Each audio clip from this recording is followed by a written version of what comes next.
మనతో పాటు హైదరాబాద్ కి సంబంధించి youth BRS party youth wing vice president Shahbaz ఉన్నారు.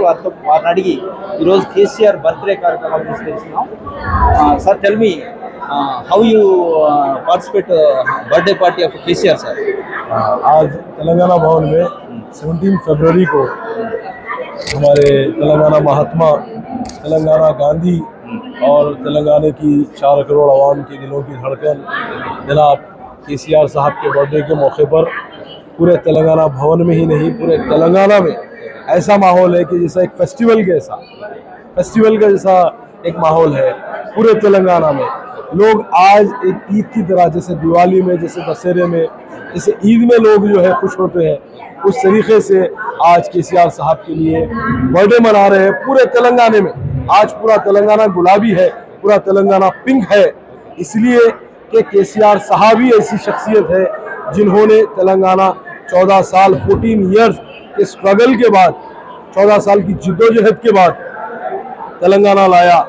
मरण भरत बैठा और हंगर स्ट्राइक बैठी, मरने पर आ गए थे। मरण भरत का आपको तो दीक्षा दिवस मालूम है, वो करके जो है आज तेलंगाना लाया। किस लिए लाया? आज तेलंगाना की आवाम को जो है परेशानी में देखा, उनसे कई साल से उन पे जो है तकलीफें जो है पेश आ रही थी, वो सब जो है उनकी तकलीफ़ों को जो है अपनी तकलीफ के जैसा समझा और 14 साल जिद्दोजहद करके और स्ट्रगल करके तेलंगाना लाया। और उसके बाद 10 साल जो है चीफ मिनिस्टर रहे रियासत तेलंगाना के। वो एक बहुत हिस्टोरिकल टाइम था, मैं समझता हूँ पूरे आंध्र प्रदेश की हिस्ट्री में, पूरे तेलंगाना की तारीख में वो सुनहरे 10 साल फिर कभी लौट कर नहीं आएंगे। इसलिए क्योंकि वो 10 साल आवाम के 10 साल थे, वो 10 साल पब्लिक के एक आम आदमी के लिए जो है वो एक हुक्मरान था, एक आम आदमी की हुकूमत थी, एक तेलंगाना के वासी की हुकूमत थी।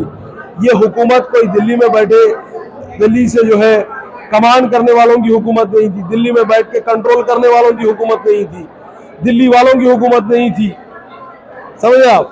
ये हुकूमत तेलंगाना वालों की, तेलंगाना के वासियों की थी, तेलंगाना के गरीब की थी, तेलंगाना के किसान की थी, उनकी हुकूमत थी। इसलिए ये किराएदार और मकानदार, जैसे कि रेवंत रेड्डी आज एक टेनेंट, एक किराएदार है, KCR साहब ओनर थे, फादर ऑफ तेलंगाना है। उन्हें किसी को जवाब देना नहीं है कि एक कोई आदमी आता है उनके पास फरियाद लेने के लिए, तो KCR साहब इमीडिएट इम्प्लीमेंट करते थे, इमीडिएट जो है नई स्कीम लॉन्च कर देते थे। वो उसकी तकलीफ को समझते थे, क्योंकि तेलंगाना के पैदाइश तेलंगाना की, तेलंगाना के गरीब के तकलीफ को समझते, उसके दर्द को समझते, उसकी तकलीफ को समझते। तेलंगाना वाला क्या चाहता है उनको मालूम है, किसान क्या चाहता है, गरीब क्या चाहता है, रक्षा ढकलने वाला क्या चाहता है, मंडी चलाने वाला क्या चाहता है, सबकी तकलीफ का अंदाजा है। ये दिल्ली के लोग जो है क्या मालूम तेलंगाना के बारे में।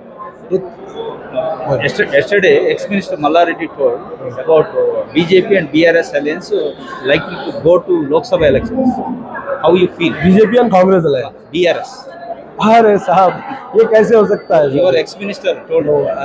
गलत, बिल्कुल गलत। मल्लारेड्डी साहब भी बोल रहे हैं तो बात गलत होगी। BRS और BJP कभी नहीं मिल सकते, बिल्कुल नहीं। समंदर के 2 किनारे है ये, आप सी देखते हैं ना, उसका 2 किनारे कभी नहीं मिल सकते। वैसे BRS और BJP कभी नहीं मिल सकते। वो कम्युनल पार्टी है, कम्युनलिज्म पे चलता है, ये सेकुलर पार्टी है। इस हिंदू मुस्लिम को एक नजर से देखने वाली गंगा जमनी तहजीब की पार्टी है BRS पार्टी। हमारे जो तेलंगाना के फर्स्ट CM है KCR साहब, हिंदू और मुस्लिम को 2 आंख की तरह देखते हैं।